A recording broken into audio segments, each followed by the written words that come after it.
So next up, we'll have our speaker, Prof Ben Feringa, who will talk about the joy of discovery. And the Q&A session will be moderated by Dr. Lily Zhang from the Agency for Science, Technology and Research. Prof Ben Feringa, please. Okay. Shall I start? Yes? Okay. Sorry for keeping you waiting, but I had to set up the slides. It's a great honor to be here, and what I want to do is to talk a bit about my personal journey in science and about our work on molecular machines, so molecular switches and motors, molecular nanotechnology. And I suppose you all have a smartphone. Yeah, I see several here, I think you all have a smartphone. So what is the journey from fundamental science to modern society? We always ask, which fundamental scientific questions were asked, which novel insights and discoveries. Realize, ladies and gentlemen, that it has been a 50-year road because the early discoveries of the transistors and the liquid crystal materials were made by chemists and physics in the late 40s, early 50s of the past century. Nobody knew that we would have a smartphone. The word did not exist. It took 50 years, physics, chemistry, liquid crystal materials, engineering, computer science, all these to join together. And it was John Goodenough, who I want to pay homage to, who passed away last year, who discovered in 1980, together with his friends in Japan, the principle of the battery, the lithium battery. Otherwise, we would not have smartphones, we would not have electric cars today. It was a long journey. And for all of us, and I will talk about this joy of discovery, which I engaged in, is an adventure in the unknown, a path to the future, on this path of science, with challenges, dreams, and opportunities for all of us, for the young people, for the science, but in particularly for society and industry. An adventure in the unknown, and serendipity plays an important role, also in my career. We can discuss this later, scientific discoveries. But we go for the big question mark, of course. What question are we going to ask to Mother Nature? But often we get completely lost in this beautiful garden, which is the paradise, the garden of science. And we get upon questions that we have never thought about. And these are often the most beautiful questions to discuss and to think about. So, going beyond our horizon, that's our main goal, beyond our current horizon. So where did my horizon start? This was my horizon when I was a kid. This was very close to the German border, a few hundred meters, where we had our farm. I grew up in a remote area, on a farm. And I was always engaged, fascinated by discoveries. I was reading these books, about adventurers, discoverers. So I felt a little bit like this kid, here, sitting here, to be admiring, a discovery. So this is my family, my parents, and I was asking them all the time, I think, why is this flower has a different color than this one, And I had 9 brothers and sisters, and there was a lot of adventure, crossing the border, because we lived close to Germany, it was illegal to cross the border at that time, because there was a lot of wilderness behind it, but we did that, and we had a lot of adventures and a lot of questioning. And my parents stimulated us a lot to study. I was probably one of the first to go to a university from our village. It was not common to go to a university, people from our village, in this remote area. And so I had a tremendous teacher in physics, chemistry at the university. And for me, it opened a new world. And I can ask you, and you all individually remember one teacher that made the difference in your life. This was an extremely inspiring teacher. And he set me on the stage to become a scientist, to become a chemist. This was my professor, an American professor at the University of Groningen. This is the University of Groningen. It's more than 400 years old. And then I got into chemistry, and I was so excited about making molecules and materials. And this is my first molecule I ever made. And I came to the office of my professor, and he said to me, Ben, nobody in the world has ever made this molecule, not even in America. It was a completely useless molecule, but I was so proud that I was the first that designed this molecule from scratch, in the laboratory. So, I want to give credit to our teachers before I start my journey into nanotechnology. Teachers open windows and shape our future with you, with all the young talents, you know, and we should credit them. So, after my PhD in chemistry, I worked in industry for a couple of years in the central research laboratories in Amsterdam and in the UK in the bioscience laboratories. And I can tell you, you know, it was an experience out of the comfort zone of the university, out of the academic world with the students, and so being a PhD student, going to a major multinational company, and I was fascinated by going from the lab, for instance, to a factory, to a product, etc. And I got a lot of motivation, but I wanted to go back to the university to start my own career, building my own research group, teaching to the students, and doing my own discoveries. And so I became a chemist. I developed a passion for molecules, and I tried to design my own molecular world. And we do that in the laboratory. I know there are chemists in the audience, so forget this, but for all those people that are not chemists, doing chemical synthesis, that's my main job, building molecules that are maybe interesting because they are beautiful, or from a theoretical perspective, or maybe because you develop a new drug. And so we build, for instance, very complex molecules, just like building with Lego, yeah? Building from small molecules, bigger molecules. So this is, for instance, a very famous molecule is Taxol. It's an extremely complex molecule. It takes at least 35 chemical steps, you know, when they produce it in the pharma industry. It's extremely complex, but it's a life-saving anti-cancer drug for treating breast cancer. So I built molecules and materials in the laboratory together with my team, and we have a universal language, which is the universal language of the molecules and of the periodic table. Everything you see here is composed of these elements. Realize that. We have no borders. We go beyond borders. We have an international cooperation, and we have a passion for discovery. And it doesn't matter where I teach, here, in China, in America, in South Africa. If you know what a sugar is, you know this is the structure of a sugar, and this is the periodic table. And it was Louis Pasteur who said, "Science knows no country because knowledge belongs to humanity, and is the torch which illuminates the world." And this is as accurate as it was more than 100 years ago. We should not forget that. So, this is the periodic table of the elements. I'm a chemist to build molecules with these elements. This was Mendeleev, you know, which is one of the heroes, of course. You could put him in the same category as the Einsteins and the Newtons of this world. So, ladies and gentlemen, this is the molecular formula of your body. I don't know if you realize that. Hydrogen 375 million, oxygen 132 million, a lot of elements, one lonely cobalt. I'm sorry for the cobalt. There's a lot of hydrogen and oxygen. Why? Because 60% of your body is water and a handful of other molecules, and it makes this complex system, which is called a human being. But now the question to you. You have a smartphone, sir. Are there more elements or less elements in your smartphone? Is it less or more complex regarding the number of elements? The answer is this. There are more elements in a smartphone than in your body. That tells us something about complexity and how you can use atoms and molecules, you know? More elements in your smartphone than in the human body. So, this is what chemists typically do, together with material scientists, chemical biology, etc. We make the drugs and the dyes, the cables and the cars, all the components of your smartphone. Not in isolation, but together with our colleagues, you know, in other disciplines, engineers, etc. This is what we are extremely good in. And chemistry typically is a creating science, and I'm building molecules and materials. But what we are not very good in is making something that moves. Look, this is the rotary motor in your body. There are plenty of motors that make it possible that I can lift my arms, that I can walk, that I can talk to you, that I can see you. Look at this here. This is this rotary motor of the bacteria in your guts that make it swimming forward and backward. We started with the optical switching in the eye because we wanted to design things that move, different from the normal chemistry that you see, that is static, that does not move, you know?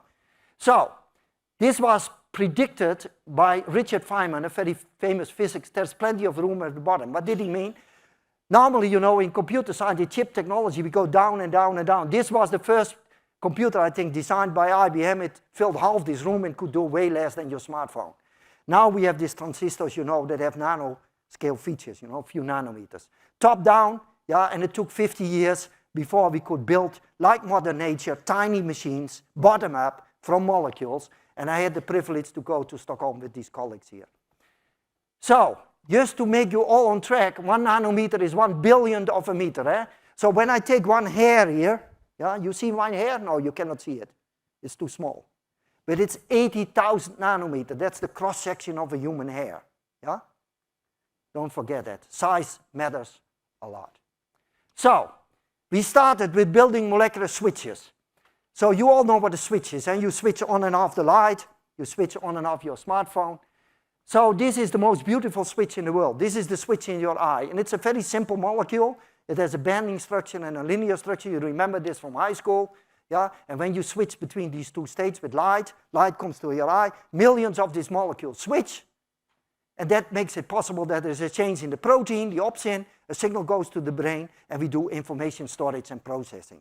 And we thought, can we make molecular switches in contrast to normal chip technology? Can we make switches to store information using light as the signal, the input signal? And so we had to build artificial switches, and you see here structures of molecules that we can switch with 2 different wavelengths of light. And this we used for information storage, 0, 1, 0, 1. But we had a serious problem with retrieving the information because we destroyed the information at the moment we were reading the information. So we built left-handed and right-handed systems, molecules, so we could switch between left and right, and that was crucial to get a robust information storage system. And so we made all kinds of devices. You see here an example. These are all gold electrodes with monolayers of these molecules. We can do information retrieval, information storage, and molecular electronics. But we also built a system together with industry. Oops, sorry. There's a message coming to my computer. This is modern internet, I think. So, together with the Philips company, a multinational, you know, we built compact disc. Now, I know for the young people here, a compact disc is very old-fashioned technology. Yeah? But some people here in the front row still remember what a compact disc is. So we made a compact disc, we put these molecules in a piece of plastic, we write information in materials, in plastics, you know. And we can write zeros and ones, and you can imagine this is the storage capacity of 1 compact disc. These are the megabytes. You can listen to music 6 generations, 240 years continuously, if you can write zeros and ones at the molecular scale. This is not reality, eh? Because we can write individual zeros and ones, but then we put at the nanoscale 1 0 in this building and 1 outside the campus, you know? And we can switch, and it works, beautiful. But to have this compact, dense information, we still interfere too much, and we don't know exactly how to do that. Unless we use STM or scanning probe microscopy, which is rather slow, you know. But this is the potential of nanotechnology. So, but more recent years, we have used them to make smart drugs. If you go to a doctor, you want to have a medicine, that does something. We want to have a medicine that doesn't do anything, except when you activate with light. So the whole dream is you do precision therapy. You have here an infection or a tumor, you irradiate with light, with a laser for instance, and you precisely activate on the spot without getting all these side effects. High spatial temporal control. So we work on bacterial resistance. We all saw the COVID crisis, realized that the World Health Organization said bacterial resistance is one of humanity's ticking time bombs for the future because of bacterial resistance. Not enough new antibiotics. And cancer treatment, we all know the side effects of chemotherapy, which is really nasty. So here you see an example. We take Cyprof. This is used in the clinic. We build in a light switch. Just like in your eye, it has 2 states, 0 and 1. We can switch it on and off with light. And you can see we grow a pattern of bacteria. This is a yin-yang figure. And you can simply mask where you don't have light, you know. Bacteria grow normal. And where you irradiate, the bacteria, antibiotic is on, yeah, and you don't grow bacteria. And after a couple of hours, or after 24 hours, we can precisely tune, it's off again. So we can write the antibacterial activity precisely on the spot, yeah? And you hope you don't build any resistance because it does not accumulate and it does not persist, because after a while it simply goes back and it's inactive. So we work together with the medical people on several of these applications. Now let me briefly go to the cell. In the cell we know it's a very complex structure, but very important is the cell membrane, the cell wall. And so what we do is we take a protein that we modify with a light switch, and then we can switch the protein with light into a state where it forms a pore in a membrane. This is based on a natural system that we do genetic engineering. Then at a precise position we put such a light switch and we can drill a hole in a cancer cell. So we use it now for cancer therapy. Yeah, we are not yet in the clinic. We do this with cell studies and with tissue. But it assembles on command, forms a pore in the membrane. This is real nanotechnology. Yeah? This is all at the nanoscale. Switching on and off pore formation in a tumor. So, we heard earlier this week at this conference, we heard about new medicines, the medicine of the future. And I would add this element to it, photopharmacology, where you use light for high precision therapy. There are many groups in the world working on it. And second, doing molecular surgery. We will see that in the future. So now, molecular motors. A switch is not a motor. And you know, I mentioned already before, your body is full with machines and motors, that keeps you alive. I see sometimes people on television say, or in magazines, be in equilibrium. Be in harmony or in balance in your life. But don't be in equilibrium, because if you are in equilibrium, you are dead. A biological system is constantly pushed out of equilibrium thanks to all these motors and machines in your body. This is the most beautiful one. Yeah? Some people are proud on the motor in their car, yeah? But this is the most beautiful motor in your body. This is billions of motors in your body. This is the ATPase rotary motor. And I don't know if you ever realized how much ATP is formed every 24 hours. Half your body weight, ladies and gentlemen. Can you imagine? Think for a moment. These tiny machines produce half your body weight of ATP every 24 hours. Now, I enjoy the food here, but I don't eat half my body weight. So all these components, or the majority, is recycled all the time. And what is the big challenge that we are facing in our society? Many of you will be confronted with that, being young scientists, is recycling our materials. Sustainability, recycling, the big challenge, you know. We are so spoiled with all the materials, but how are we going to recycle everything? Your body recycles half your body weight every day. We are simply not smart enough. We have to learn a lot to go to the future, to solve these problems of sustainability. So, what is the big fundamental challenge that we were facing? How to control rotary motion in the nano world, and how to control left and right. To control rotary motion, there's motion everywhere, the Brownian motion of molecules and so. Yeah, it's crazy. So it's much about how to control motion. And then, how to control left and right. Why? Because think of your car. If there's equal probability going forward or backward, you stand still, you wouldn't get anywhere. So you have to go either forward or backward. So how are we controlling that at the nanoscale? We take advantage of chirality. And the DNA, yeah, stereochemistry, the right-handed helix of DNA, it was called the Mona Lisa of modern science, and I think we all agree with that. The right-handed helix of the DNA, the left-handed forms of the amino acids and the peptides, this is what we explore and use. And look, this is the tiniest motor that has been built in this world. It's a rotary motor, yeah? It's unidirectional, it spins in one direction, as you can see, and it's powered by light. Now, some chemists in the audience might say, how is that possible? Because here this axle is a double bond, and you cannot rotate around a double bond easily. But of course, due to the excitation with light, you break temporarily the double bond in picoseconds, and it spins, just like in your eye, the process of fission. It's 1 nanometer in size, and it's a unidirectional process. You see, it spins through 4 steps. When you irradiate, the fuel comes from the light, the energy, and it goes in a unidirectional sense. If you make this form, yeah, it goes left-handed, and if you make this form, it goes right-handed. So we can make it spinning clockwise and counterclockwise. So recently, we coupled several motors several motions together. We want to do molecular machine type of functions. You have to couple things together, you know. And this was a tough one. And my students, when we discussed this, we looked at the moon. They looked at the moon. And they said, look, the moon is really beautiful because it has synchronized motion. You might think the students in Groningen, you know, and in Holland, are they so romantic that they look at the moon all the time? Now, maybe they are, I don't know, but there is something very special about the moon. We know that because you don't see the backside of the moon. That is synchronized motion, yeah? You always see the man on the moon from the same side.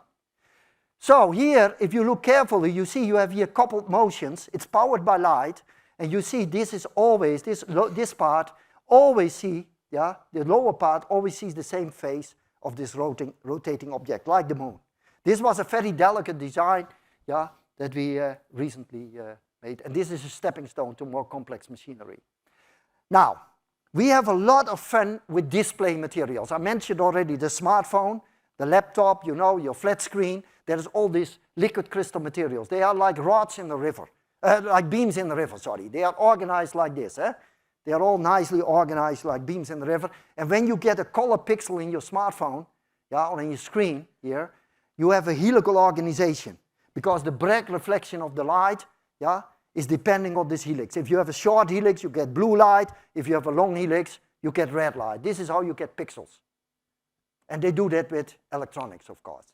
But we thought if we put the motor there and it starts spinning, you might contract and expand, and this is exactly what you happen. Look, in a minute, we can make every color pixel, every color of the rainbow. But then, the eureka moment in my career. I was asked by my students to come to the lab on a Tuesday, 5:15. I will never forget. And they had made a thin film of this liquid crystal material, the stuff that is in your smartphone. They put a rod on top of it, a glass rod. You see the dimensions, micrometer. The motor is only 1 nanometer. There was only 1%, a tiny amount of this motor. They switched on the light, and it started spinning. And you see the color change, and you see the whole surface is moving. I could not speak for 5 minutes, ladies and gentlemen. I saw for the first time, without touching anything, I saw this spinning. It spins in a clockwise manner. You can spin counterclockwise. You change the whole surface, and it moves. Autonomous movement due to these nanomotors. And so now we have built things that can move, that can bend, that can grip like arms, that can twist. We have now these liquid crystal plastics, polymers, that walk. Yeah? So I don't know how many bags, plastic bags you have at home that walk on your table. We have a piece of this material, and when we irradiate with light, it starts walking due to these motors, because it contracts and expands. And I will show you how it works. My students made this movie. So you see, we built these motors as a kind of cross-linker in these liquid crystal polymer materials. And due to this organization of these display materials, you see you can contract, expand, contract, and expand. And you need only tiny amounts because it amplifies enormously, so you get microscopic motion from synchronized power strokes of these motors. And so it expands, contracts, expands, and that makes a muscle. So we have now all kinds of artificial muscles that are very robust and simply can bend and can pick up something. So I'm from the Netherlands, and you will appreciate that we like windmills and tulips. Yeah? Please come to visit our country in spring, and you will see them. These are the old-fashioned windmills, these are the modern ones. So we were challenged to build a windmill. So we put legs, we assemble them on gold by self-assembly. We have a stator, a rotor, yeah, and the axle, and it spins under the influence of light. So we build a nano windmill park. It's powered by light, ladies and gentlemen. So this is the windmills that were built by our ancestors 500 years ago. And as the sea level rises, you know, we might use them again in the future. Eh? But here you see what we did is, this is 20 meters, this is 2 nanometers, 1 billion times smaller. Now you might say, what are these students in Groningen doing? Are they only playing, you know, like Lego, or just for fun, you know, to make a nano windmill park? No, we make these layers, and we have responsive surfaces, because when we irradiate light, everything starts to move. And now we make materials, yeah, like this. You see glass that cleans itself because you have a thin film and it moves. Yeah? We have solar panels, that's the dream. We have not then, but people working on this to clean them. Or your car, you don't have to wash in the future anymore because it cleans itself, because you have the responsive coating.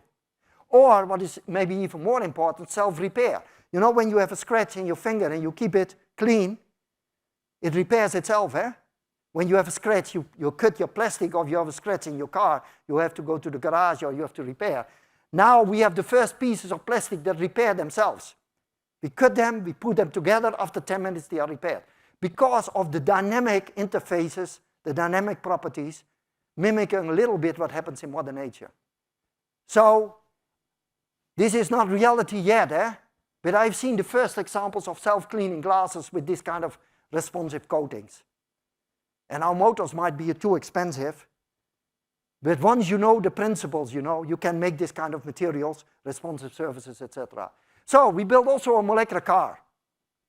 The idea was not to build a molecular car, but to see how you can go from rotation to translation, like with a real car.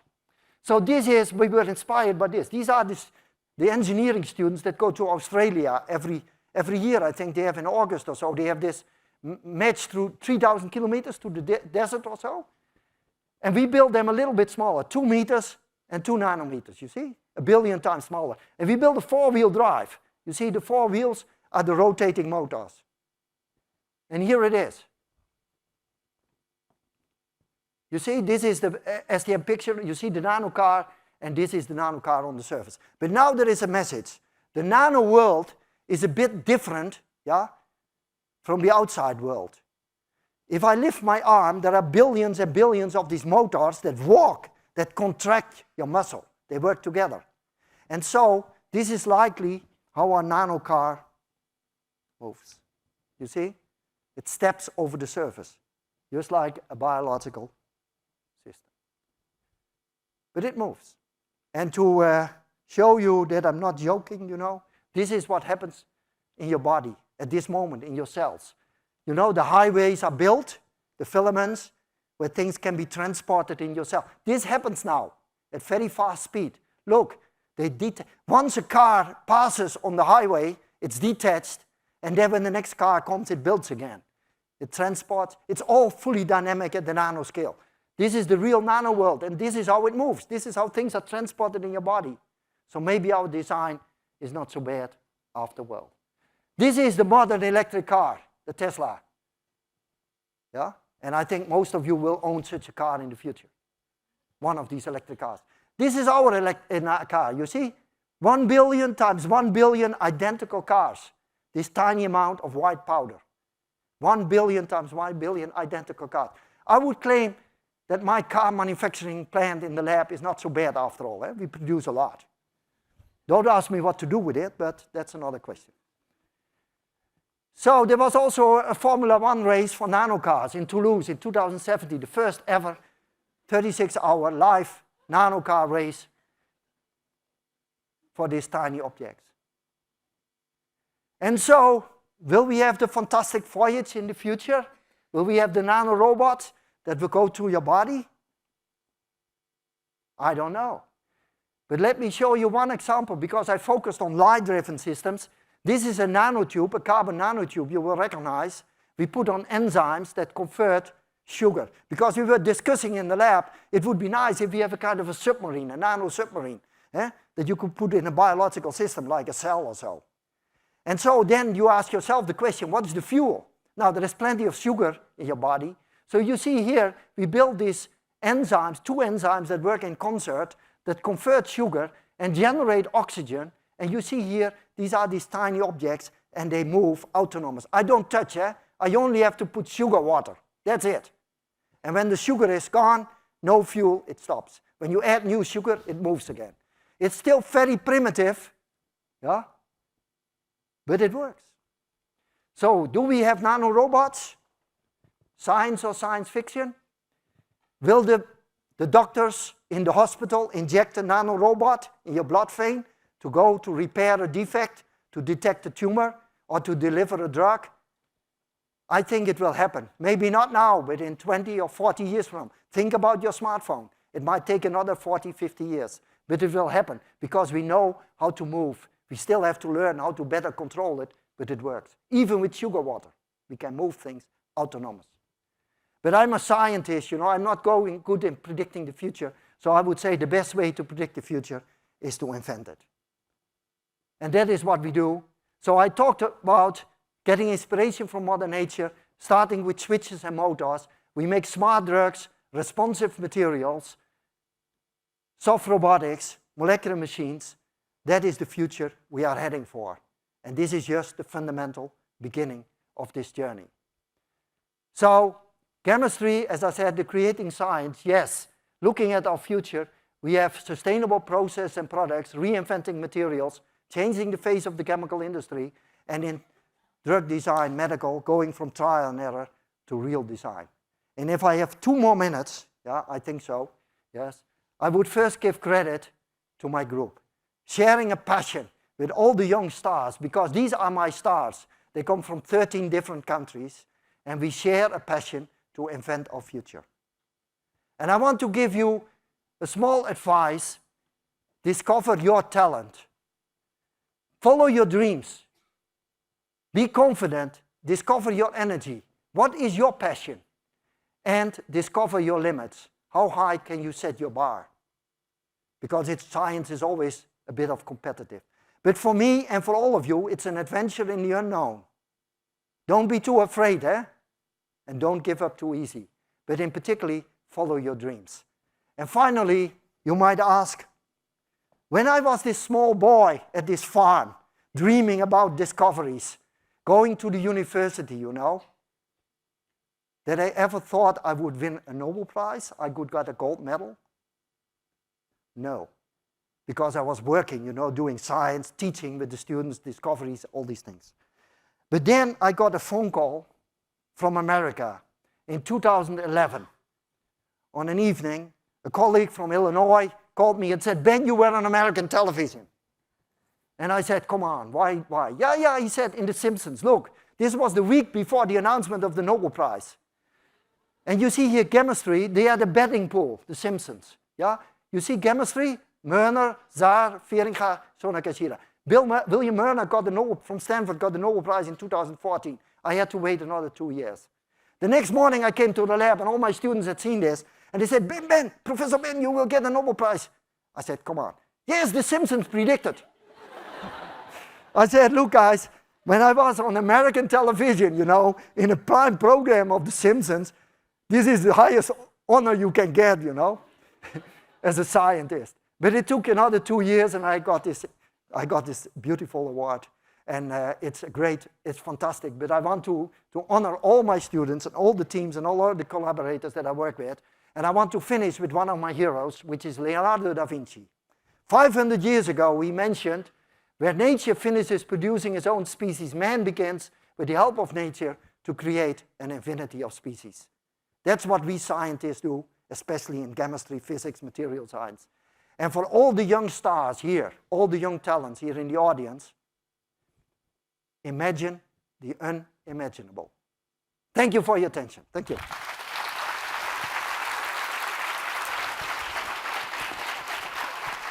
Please take a seat. Prof Ben, here. Thank you so much for the very inspiring talk. I believe everybody here has enjoyed the talk so much. Because of, I think we have about 8 minutes time. Okay. Yeah, for Q&A section. So while we are waiting for the audience to come up with a question, Please. Feel free to, yes, please, the lady. Yeah, hi, Professor. I am Miao from Tokyo Institute of Technology. I'm also doing single molecule transistor now. So I wonder from the binary switch to the single molecule motor, how can you detect the movement of the motor or the switch? What kind of phenomenon you observed? And also what techniques that you use to detect the structural change down to nanoscale, even the single molecule level? Absolutely. This is a very important question. And let me emphasize, I did not go into all the details, you know, how we prove it. But what we do is we can see single molecules, of course, in solution using nuclear magnetic resonance spectroscopy, circular digorism spectroscopy, because we have helicity, and helicity changes, and you can nicely detect that. And we have, of course, X-ray for the static, yeah, but for the dynamic, we use nuclear magnetic resonance, we use kinetics, of course, yeah, we can follow UV-Vis, fluorescence spectroscopy, and in particular CD spectroscopy. And what we have done, together with colleagues, you know, we have also looked at the single molecule. So we put a single motor on the surface, you show, we make these windmills. A single molecule, we put a fluorescent tag, and we can then see it spinning, yeah? A single molecule, we can spin it in a unidirectional sense. So by using fluorescence, we use there polarized fluorescence, you know, that you can detect in which direction you can see the changes. So there are several combinations of techniques that you can use, because you want to be sure. You might also ask, you know, how can you see when it's very fast? Now, our initial motor was spinning only once an hour. I don't think I mentioned it. Once an hour, that's not much. You cannot build a nano car. But now we have motors that spin 10 million times per second. We have faster ones, but we don't know how to measure that they are still in one direction. Everything between hours, nanoseconds we can measure, but we have now much faster ones, and we don't know how to prove it, you know. That's a bit of a problem, because you want to make sure it goes in one direction. Thank you so Thanks much, for the question. Thank you. So the lady on the other side. Thank you, Professor Ben. I'm Deng Ping Lu. I'm from the University of Hong Kong, and I'm currently studying material chemistry. And as a chemist, we are always so proud of ourselves because we think we can do anything, we can make anything. And now AI is coming, and it is reported like some AI can replace a 4-year or 5th-year PhD study within, let's say, several months or several days. So in your opinion, do you think we chemists should be afraid of this, or do you have any suggestion for this? No, thank you for the question. I'm not an AI expert. There are AI experts here in the audience that can tell you what the future will be. We use AI a little bit. We have just appointed a new tenure-track assistant professor who is trained in this field to use it to solve complex problems. We do calculations, but that's not AI. But of course, to predict which motors to design, which switches to design. I think you should not be afraid as a scientist. Take advantage of it. There are many opportunities. And I think I'm an experimental scientist, and I strongly believe in experimentalists. So yes, it can be help to design better your experiments so that you don't waste months and months in the laboratory designing maybe things that go in the wrong direction. On the other hand, we also have to be careful not guiding everything by AI, because I talked about serendipity. You remember I showed serendipity. You have also be able to make mistakes in the lab, because then you find something maybe that is, we have no prediction about it, something very special. And big discoveries are often also made simply by serendipity, you know. So I'm a strong believer in, yes, it can help us. It will help us in particularly to get better hold on when you have to do many, many experiments to get an optimized system because it's multi-parameter, yeah. But on the other hand, good experiments, you know, and insight and thinking about your experiments will help a lot. And that will also be the future. Thank you. Yeah, I see a lot of people coming up for the question, but our time is limited, so we will allow maybe another 2 more questions. The gentleman. Okay, thank you. Thanks, Prof. My name is Best Koza from South Africa, University of Cape Town. I'm not in chemistry, but I'm just curious. You spoke about an anti-cancer drug or something like that. I'm just curious about what is its working principle, just briefly, to someone who doesn't have an idea. If I talk about the working principle of these anti-cancer drugs, I'll leave the rest of the afternoon at least. But you know, normally what you have is you have an anti-cancer drug. It inhibits a protein, you know, for instance, a checkpoint inhibitor. These proteins that are important, you know, to control if cell divides properly, or they go bananas, they go crazy. And what we do is we build in light switches to control precisely the activity of such small molecules. If it will attack the protein, inhibits, yes or no. So we can precisely control. And we work now together with cancer medical people, you know, in the medical school to do precision therapy. But to explain, you know, cancer, there is no one mechanism. There are hundreds and hundreds of different forms of cancers and mechanisms, etc. Yeah? Thank you. Hi, I am Dev Shankar. I am from Tata Institute of Fundamental Research in India. So my question is, can you elaborate more about the design principle of the motors? Can you, like, if I want a molecule to move like this and do this work, can you like predict that you have to put this functional group in this place so that... Yeah, now that's a very good question. We have now made 50 or 60 different motors, you know, with different designs, and we can precisely control the type of movement, the speed of movement, but also how it moves. We have designed rules, you know, how to construct these molecules, etc. What we do is, and what typically a chemist does, they put electron donor, electron acceptor. We can control the energy levels, you know, and what is really crucial, of course, is the excited state energy landscape, because we use light, so you excite the molecules and you have to control the excited energy landscape, which is really difficult. But recently we made a big breakthrough that I had no time to discuss, but you know, to engineer the molecules so that we could rotate and they emit light, so we can see them by luminescence. And you know, in biology, fluorescence is really important to detect something in a cell or whatever, you know, to trace. And so we have now for the first time motors that we can move and we can detect. But to say that there is a uniform or guideline how to make a motor is difficult to say, because some are propelled by light, what I showed you, some are propelled by catalysis, a chemical reaction like with an enzyme, and we are now building electromotors. We have built an electromotor, but the problem is that after 24 hours or so, it goes bananas. It doesn't work properly anymore, so we have to make a better design. In chemistry, you realize things go wrong, And when you have light, strong light, also, you know, molecules might destroy. We know that, When you have a nice color and you sit outside all the time, the color might bleach. So that is why you need to redesign molecules to make them stable. But we have switches. I think there are switches that can switch 80,000 times without any problem, you know. So it all depends on how you stabilize your molecules, how you engineer. Look at your smartphone, These molecules, this soft material, behind the glass plate, there's this soft organic material, If you push on the glass plate, you feel it's soft, Don't push too hard, because then you destroy your smartphone. But this works perfectly for several years, Okay?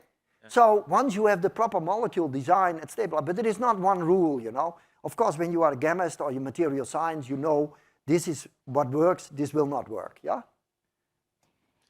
Thank you so much. I'm afraid that time for Q&A has been running out. I see this lady has been waiting there for a long time. Maybe after the session. She can come. We can discuss. All right, okay. Let's really very exciting talk. Let's put our hands together to thank Prof Ben again.